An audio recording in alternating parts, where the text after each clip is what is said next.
tudo um pouco, vamos falar de cadeia alimentar. Cadeia alimentar, meu bem, muito simples. Pensa só, uma cadeia alimentar sempre tem que começar com o produtor. O produtor é aquele que é o ser vivo que realiza a fotossíntese e produz o próprio alimento, as plantinhas que vão servir de alimento, ok? Ele produz o próprio alimento, que alimento é esse? É a glicose, que a gente sabe.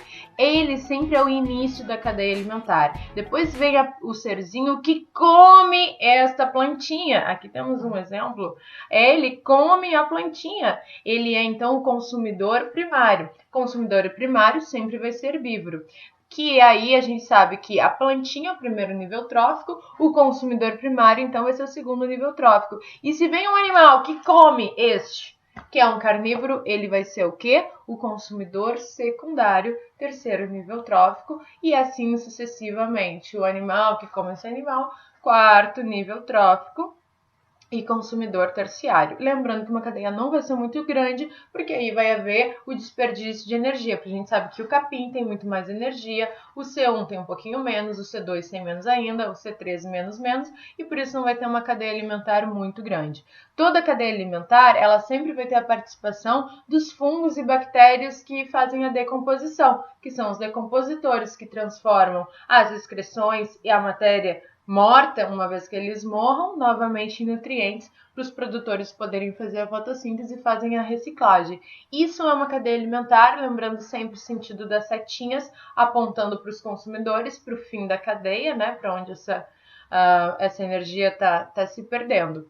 Beleza? E qual é a diferença de uma cadeia alimentar para uma teia alimentar? Uma teia alimentar é nada mais, nada menos do que vários seres vivos, por exemplo, que tem mais de um nível trófico. Então, tipo assim, é o capim que alimenta a vaquinha, e essa vaquinha alimenta o leão, e também esta vaquinha alimenta...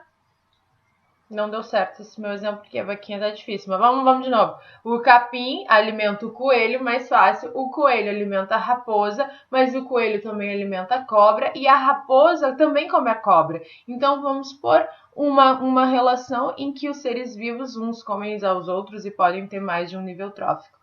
Beleza? Isso é uma teia alimentar que é muito mais comum que isso aconteça na natureza, porque o animal vai consumir normalmente vai ter mais de uma possibilidade de alimento. É a diferença de cadeia e teia. E finalmente temos as pirâmides ecológicas, que é a representação dos níveis tróficos dependendo da situação. Por exemplo, posso ter uma pirâmide ecológica em relação à biomassa, ou seja, aos quilos dos seres que pertencem a uma cadeia alimentar. Toda pirâmide ecológica se relaciona com uma cadeia alimentar.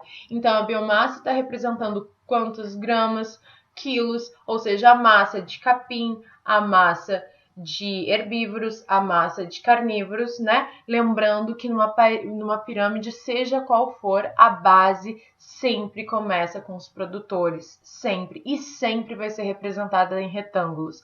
Pode ser de biomassa, pode ser de energia, sempre a energia maior estará onde? Nos produtores. A energia tem um fluxo unidirecional, portanto, a pirâmide de energia sempre vai ser imutável. Produtor mais, consumidor primário um pouquinho menos, secundário menos, terciário menos e assim sucessivamente. Ok? Os decompositores não são representados na pirâmide. E também tem a pirâmide de número, que é o número de seres vivos pertencentes à cadeia. Número de indivíduos na população de capim, número de indivíduos número de coelhos, número de raposas e assim sucessivamente. E pode ser bastante variável essa pirâmide aí, assim como a de biomassa.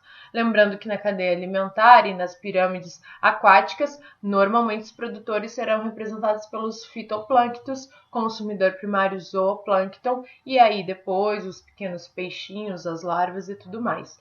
E para terminar, só sobre isso, saber que, por exemplo, em relação ao acúmulo de toxinas, né, de algum veneno, de agrotóxicos e tudo mais, que possa estar nessa cadeia nessa cadeia alimentar aí, diferente da energia, ela vai se acumulando ao invés de se perdendo ao longo da cadeia. Beleza? Fechou? Tu já sabe tudo.